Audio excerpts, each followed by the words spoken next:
नमस्कार, श्री स्वामी समर्थ। मी तुम्हाला सांगत आहे की 3.5 शक्तिपीठांची माहिती। तर आज मी तुम्हाला सांगणार आहे 3.5 शक्तिपीठांमधलं तिसरं पीठ, ते पण अगदी जागृत असं, ते म्हणजे माहूरगडची रेणुका माता। खरं तर अशी मान्यता आहे की माहूरगडावरच दत्तात्रयांचा सुद्धा जन्म झाला आणि त्याच्यामुळे इथे दत्तात्रय आणि परशुराम यांची पण देवळं तुम्हाला बघायला मिळतील। आज मी तुम्हाला रेणुका मातेची संपूर्ण माहिती, त्याचबरोबर तिचा मंत्र कुठला आहे, नैवेद्य काय करतात, हे सगळं सांगणार आहे। त्यामुळे हा व्हिडिओ शेवटपर्यंत नक्की बघा। रेणुका माता ही महर्षी जमदग्नी यांची पत्नी आणि परशुराम यांची ती आई होती। त्याची एक कथा अशी आहे, परशुरामांनी आपल्या पित्याच्या सांगण्यावरून आपल्या आईचा वध केला आणि मातेचा वध केल्यानंतर त्यांना तिची आठवण येऊ लागली। ते व्याकुळ झाले तिला भेटण्यासाठी।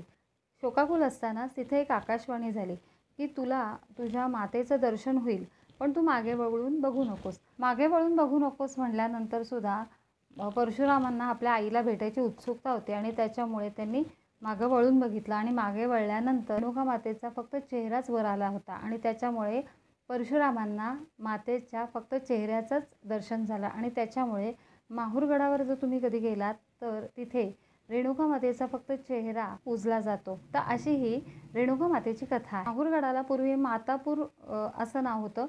मातापूर याच्यासाठी की परशुरामांना आपल्या मातेचं तिथं दर्शन झालं आणि म्हणून ती माता। पण कालांतराने काय झालं, त्याच्या शेजारीच एक गाव होतं ऊर म्हणून।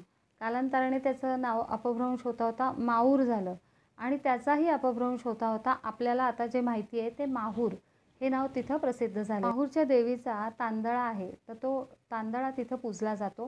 ह्या देवीच्या मुखवट्याची उंची जी आहे ती साधारण 5 फूट आहे आणि रुंदी जी आहे ती 4 फूट इतकी आहे। त्याचबरोबर ह्या देवीच्या मस्तकावर एक चांदीचा टोप आहे आणि ह्या देवीने सुवर्ण अलंकार परिधान केलेले असून तिने पितांबर नेसलेला आहे। त्याचबरोबर हिचा भाळ जे आहे ती त्याच्यावर मळवट भरलेला असून तिच्या मुखामध्ये तांबूल आहे। आता आपल्याला माहिती आहे की जर तुम्ही बघितलं की तुळजापूर असेल, कोल्हापूर असेल किंवा वणीची सप्तशृंगी असेल, तर ह्या देवींना पानाचा विडा दिला जातो, पण माहूरला फक्त तांबूलच दिला जातो। याचं कारण असं की महाकवी विष्णूंना स्वप्नात येऊन मातेने सांगितलं की तू मला तांबूल प्रसाद म्हणून दाखव आणि त्यानुसार महाकवींनी तांबूल प्रसाद म्हणून दाखवला आणि त्याच्यानंतर तांबूल देण्याची ही प्रथा चालू झाली। म्हणजे तुम्ही जर माहूरगडावर कधी गेलात तर तिथं अगदी मोठं तांबूल कुटलं जातं आणि ते दिलं जातं। तर असे हे तांबूलाची पण आख्यायिका छोटीशी आहे तिथे। माहूरगडावरचा जो नवरात्री उत्सव आहे तर तो 9 दिवसांचा चालतो। त्याचबरोबर ह्या नवरात्र उत्सवामध्ये देवीला रोज वेगवेगळे असे पदार्थांचा नैवेद्य दाखवला जातो। म्हणजे जसे की खीर असेल, पायस असेल, पुरणपोळी असेल आणि बरंच असे वेगवेगळे पदार्थ इथे दाखवले जातात। तुळजापूरला जर आपण बघितलं तर तिथं गोंधळ घालण्याची पद्धत आहे। त्याचप्रमाणे माहूरगडावर सुद्धा आईसाठी जागरण गोंधळ घातला जातो आणि आईचा उदो उदो असं म्हटलं जातं। रेणुका मातेने आपल्या भक्तांसाठी आणि दैत्यांचा नाश करण्यासाठी वेगवेगळी रूपं घेतली आहेत। मग ती यल्लम्मा असेल, कर्नाटकात जर तुम्ही गेलात तर ती यल्लम्मा म्हणून या नावाने प्रसिद्ध आहे, किंवा एकवीरा देवी असेल, मोहोटा देवी असेल, पद्माक्षी असेल, तर अशी ही तिचीच रूपं आहेत। ह्याच रूपाने तिने दैत्यांचा नाश केला, अशी ही रेणुका माता आहे। ही रेणुका माता बऱ्याच जणांची कुलस्वामिनी असते, कुलदेवी असते। त्यामुळे तिचे 2 मंत्र तुम्हाला सांगणार आहे।